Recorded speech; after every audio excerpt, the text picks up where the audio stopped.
All right, so let's start with this, just by show of hands. Who here is currently doing their business, like your brokerage or another business you own, as an entity?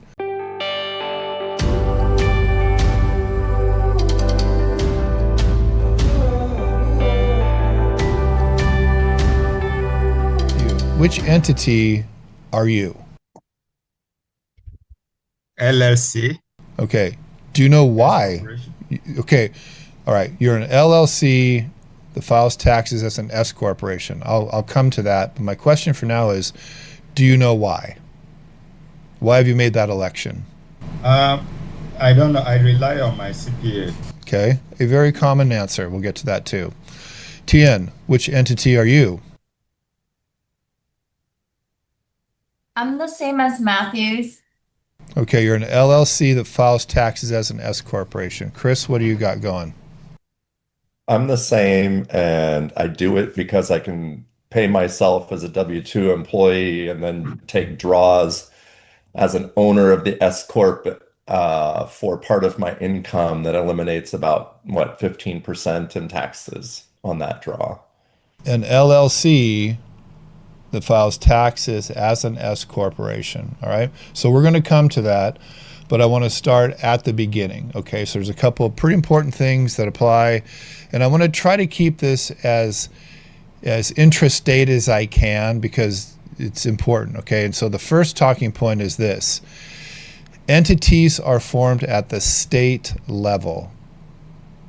Your state of domain, your state of domicile, and this would be for your business. Okay, so those entities are filed with your Secretary of State, and there's typically a fee that goes with that, and it's as wide and varied as all 50 of these states in our United States. But that rule holds true no matter where you go. Okay, when you file your application with your Secretary of State, depending on the entity that you choose, now I'm going to start kind of making Y's in the road.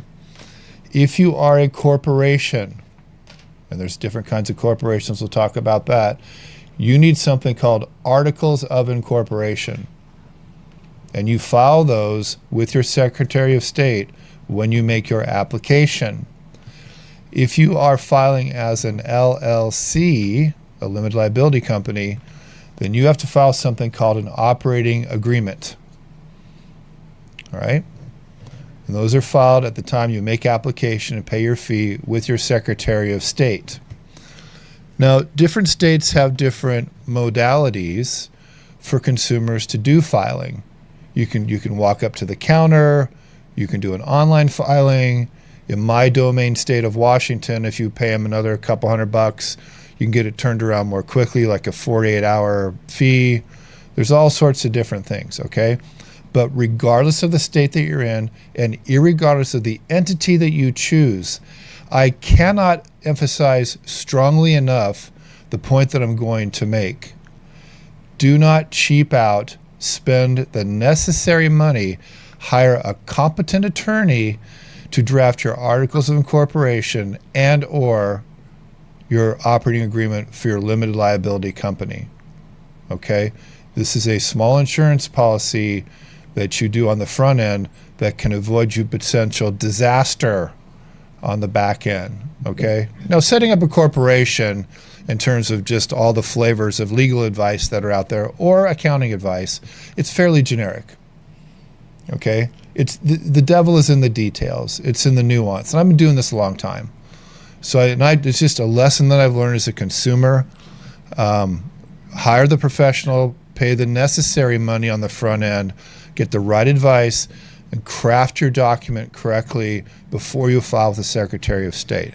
Okay? I'm going to pause there for just a second. House Counsel Roger, would you like to add anything just to my last comment before I proceed? Okay. So then the second thing you have to decide when you file your entity or within a certain amount of days after filing your entity is how you are going to file your taxes. All right, now this is where it starts getting kind of weird. All right, so I'm going to go through this methodically. It's in the handout. If you have questions, raise your physical hand because I don't look at the little thing on the bottom of my computer. Taxpayers can make elections, okay? So you make choices, you make decisions. So let me start with the limited liability company, okay? And I'm going to get to the liability stuff in just a second. But let's say that you raise your hand and go, I'm going to be an LLC. Okay, set up your operating agreement, you make your election as Secretary of State, you file for your LLC.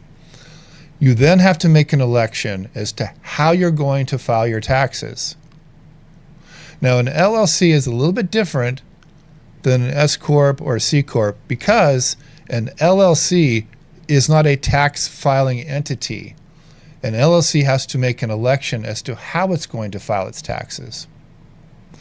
Now, if you are just a one-person tax filer, you're what's known in the law, and I don't know what this means, Roger, you can tell us later, but it's referred to technically as a disregarded entity. Okay? That's a one-person deal. So you, as a one-person deal, can elect to file a Schedule C, which a lot of people do anyway. That's a sole proprietor tax return. Okay? You can also make an election to file your taxes as something called a Subchapter S corporation or as a C corporation. Those are your basic choices. So sole proprietor, Schedule C, Subchapter S corporation, and this is in your notes, but it's a Subchapter S files tax form 1120S, S is in sub, and a C corporation files a form 1120. Okay, now I'll get a little bit more into that stuff here in a bit, but that's the first stop on the train. Which entity do you want to be? How do you want to file your taxes? When you do the file my taxes part, you typically can do it through your Secretary of State at the time of application for your entity, or you can make a separate application with the Internal Revenue Service. Okay? Now, the reason I'm starting with this is because you have to do this and typically get your approval of your entity and your approval with your State Department of Revenue before you can get a checking account and a business license. Okay? So the departments of revenue kind of have their fingers in all the pies. They want to make sure they get their share. Okay, that's the state folks or the city folks, not the federal folks. So why would you file an entity? Why would you even do all this stuff in the first place? Well, there's two basic reasons. Okay, one is legal liability, and the other is tax advantages. That's the two reasons people do it. Okay, now I am not here to counsel you on legal liability. At the end of what we talk about, I'm going to give Roger a couple minutes to give war stories or unsolicited legal advice. If he chooses to, he doesn't have to. But let me just kind of give you some retail advice about this, okay? If you think that just being a corporation is going to protect you, you're wrong, okay? The law has pretty much made sure of that. And there's two ways the law has made sure of that. One is certain states have different statutes, depending on your state, that preclude the protection. It's called the veil, the VEIL is what the law calls it, the veil of protection. You don't get the veil when you're acting as a professional licensee in some states. Okay? So you still have to do the right thing, do your job, follow the license rules, all that kind of stuff. And just because you're an entity in some states will not give you legal protection. Okay, that's why there's errors in emissions insurance. There's another thing that came out, gosh, it's probably about 20 years ago, called Sarbanes-Oxley. And this had to do, I believe, with Enron, if I'm not mistaken. And it was a statute it's a federal thing that basically does not allow officers of a corporation to hide behind the corporation when they're personally involved in the acts, errors, or omissions of the corporation. For example, if a CEO or CFO signs off on a fraudulent financial statement and they know it's fraudulent just because they're an officer of the corporation, they don't get the veil. That came out of Sarbanes-Oxley. All right? Probably not something you guys need to worry about, but hey, we're talking about this stuff, and that's part of the deal. I'm not going to drill down real deep on the tax stuff. when I get to the subchapter S corporation, I do want to point out what Chris said, because that's a legit benefit that some of you might want to take advantage of. Okay, but we'll get to that in just a second. All right, so let me now go into the 4 different entities. The first one is a C corporation. C is in Charlie. And I'm going to kind of just make this retail comment. For most small business people, you probably don't want to be a C corporation. And here's the reason. Because a C corporation is a double tax entity. Now, maybe you've heard this before, but what it means is salaries paid to officers get taxed at the individual level, and then dividends paid to shareholders get taxed at the corporate level. Okay, so there's 2 levels of tax paid as money comes out of a C corporation.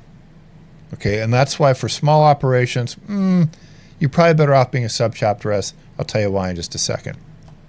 Here's an important point. When you file for your corporate status at your Secretary of State, you are not making an election to be a C or an S corporation. You are only making an election for the Secretary of State of your domain state to recognize your corporation.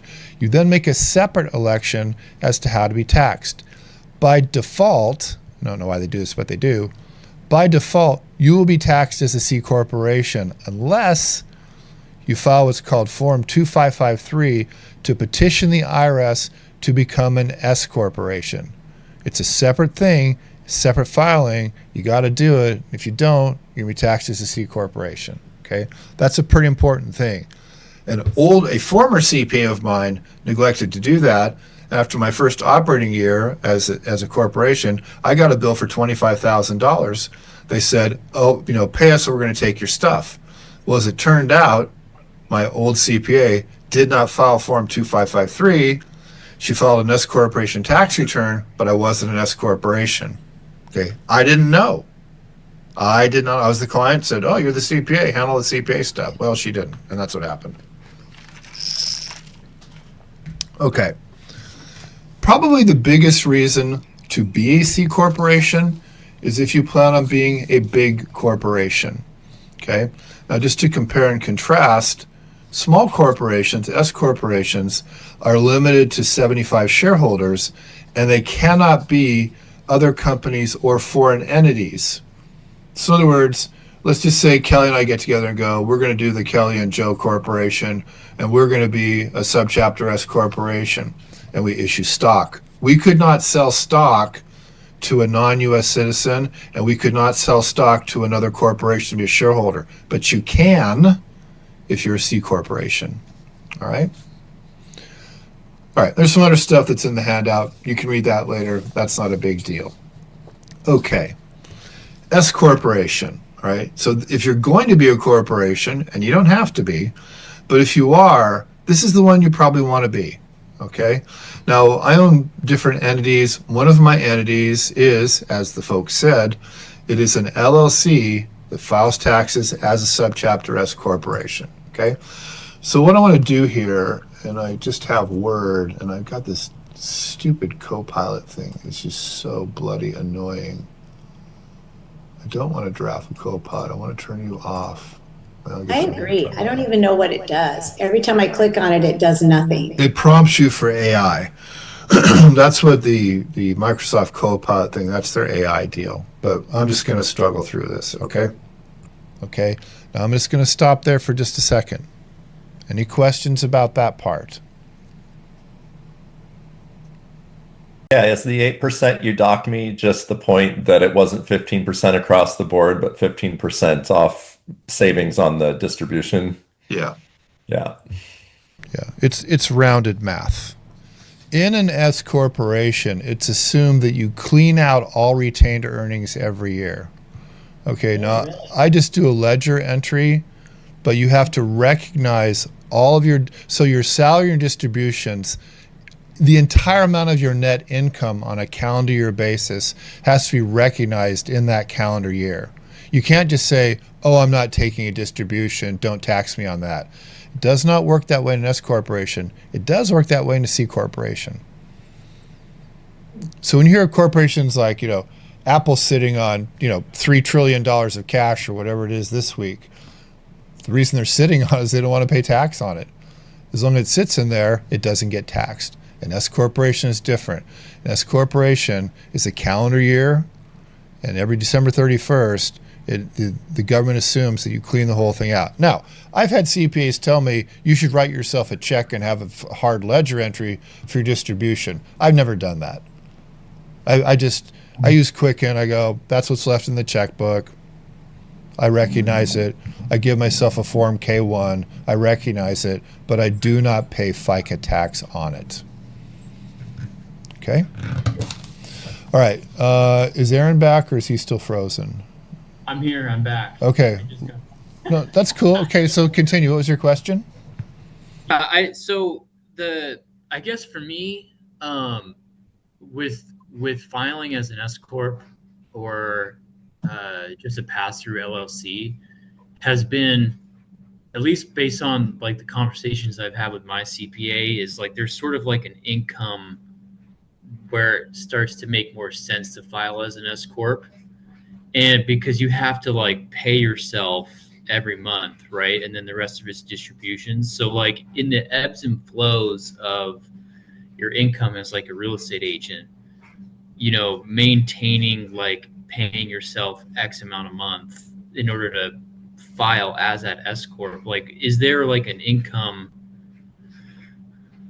that I understand your question. Yeah, I understand your question. Okay, now here's where I'm going to, and again, I'm just giving retail advice. I'm not a tax guy, but I've been doing this a long time. There's two kinds of CPAs in the world, conservative and aggressive. Okay, you can pick the one that works for you. I've worked with both kinds. I will tell you, as a taxpayer who's been filing an S corporation tax return for probably 25 years, you do not have to pay yourself every quarter. You don't. Okay, for the very reason that you just said, uneven inflows of income, and that's arguable. I've never been audited for it, but if I was, that's what I would prove. Okay, but at the end of the year, yeah, your salary should be your salary. I had a CPA once who told me that she doesn't pay herself until December of every year, so she avoids paying quarterly estimates included in that salary because she hasn't received the salary. I mean, this is all just kind of little tax nuance stuff. But I would, if you're receiving your income as a broker like this, I would get a second opinion from a licensed person. Okay, I would. Now remember this too. Your current year's tax liability is either 90% of current year or 100% of previous year. I mean, you can write the IRS a check January 15th of 2025 for the amount of tax that you owed for 2024, as an example. You don't owe any more tax that year. Say that again. Okay, so your estimated tax liability is based on one of two formulas. It's either 100% of current year's tax liability or 90% of previous year's tax liability. so if you know if you're confident that you're able to do that every year, there's really no reason why you wouldn't be an S corp. If you're okay with, if you've got your investments set up that okay, well, I'm not paying into my Social Security now, but I have my investment account set up in a way that it's going to perform better anyway. That would be the general rule, yes, sir. Joe, isn't there a tipping point though? Like if you're hiring somebody a CPA to manage your books and somebody to file your taxes, there's extra expense for filing as an S corp. So if you're going to file one of these entities, there is a cost of administration, all right? And there's basically three things that you need to do, okay? One of them is you have to file a quarterly 940. Okay, this is where you report wages on your salary and your Social Security tax. There's also an annual form called 941, and I might have those numbers transposed. I can never remember until I look at them. I didn't look it up, but it's one or the other. But once a year, you have to file what's called FUTA tax, and that's your unemployment tax, and that's a combination of state and federal. Okay. And so you have to file these returns, And if you've never filed them, you got to pay somebody to do it, then that's going to cost you money. Okay. I will tell you this, once you get the first one done, I just do them myself. They're super simple. They take like 5 minutes. And I had a period of my life when I was having an actual bookkeeper do it. She was charging me $50 a form, and it literally takes 5 minutes. Okay, but that's up to you. Some people are like, oh no, I can't do that. Well, then have somebody else do it. Okay, so 940, 941, and you have to file a corporate return, either your 1120 or your 1120S. Okay, and I've had CPAs charge me $500. I had one guy charge me, or try to charge me $2,000 for the exact same thing, and I refused to pay it. And we argued about it, and I think we split the baby, and I paid him $1,000, and I never worked with him again. So yeah, there is a cost, for sure. And so what I've been saying for quite a while is this. If your net income is somewhere between about, 80 and 100,000 bucks, you should definitely look at being an entity. In the S Corp deal, the play is on the Social Security thing, okay? Some people say I'm an entity because I get better tax advantages. No, you don't. You can get all the same tax stuff by doing a Schedule C, except for there's some little detail stuff like writing off certain healthcare plans and healthcare costs in a C corporation. There's a lot of details I'm not going to cover today, but as a general rule, there's no huge tax advantage between being an entity and not being an entity, except for the play on the Social Security with the S corporation. All right. Now, before we move forward, I want to just kind of say one other thing about liability. If you're a person who's concerned about liability, I would not necessarily lean, L-E-A-N, lean on an entity to protect you. I would be more concerned about the amount of insurance coverage that I have. Errors and omissions, umbrella, that kind of thing, okay? And yes, you do pay for that, but this is the cost of life in America.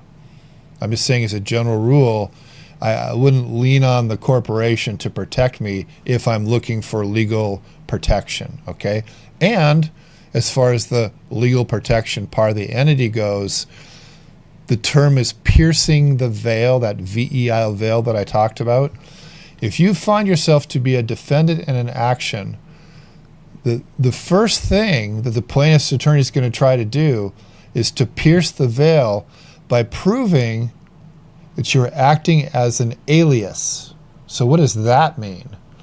Well, it means is you're saying that you're an entity, but you're not acting like one. For example, if you're going to act like an entity and you want the entity to be recognized as the thing that's doing business, then you don't sign papers as, Joe Still, a person. You sign as Joe Still, the president of the corporation, acting on behalf of the corporation, or as a member of the LLC or whatever it is. Okay? And that applies both with the legal stuff and some of the tax stuff. I mean, I have heard crazy stories, especially in the golden state of California, about the Franchise Tax Board eliminating people's corporate election status in the real estate business because they did not have a sign on their car, a magnetic sign that advertised them as a realtor, and therefore the Franchise Tax Board disallowed their mileage deduction. I've heard that story. It actually was told. All right? So there's a lot of crazy stuff out there. But the main point is the main point. If you're going to be an entity, you must act like the entity. Okay? You're trying to separate yourself from the entity. That's the whole point of using the entity as a form of legal protection. So Delaware is a very business-friendly state. In Delaware, they have what's called a chancery court, which is very benevolent to businesses and legal actions. This is why you see some of the biggest corporations in America being Delaware corporations. Okay, and there's some other reasons there, but almost half of all the big corps in America are Delaware corporations. The other big thing about corporations is being a Nevada corporation. And the thing about being a Nevada corporation, and I don't know if it's still this way, but it used to be, is that the state of Nevada did not have information reciprocity sharing with IRS. And that's why there was the big thing in the early 2000s, late 90s about being a Nevada corporation. Now, I've met many people from other states who have Nevada corporations. The thing is, you have to have what's called a registered agent in your state of domain. Okay, and there are businesses that advertise as anybody's registered agent. You got to pay them to do it, but you have to have a physical address where they can be served if there's a lawsuit and all that kind of stuff. Okay, most people don't know this, but the Apple, your iPhone, they're an Irish corporation that's domained in Carson City, Nevada, for tax purposes. Imagine that.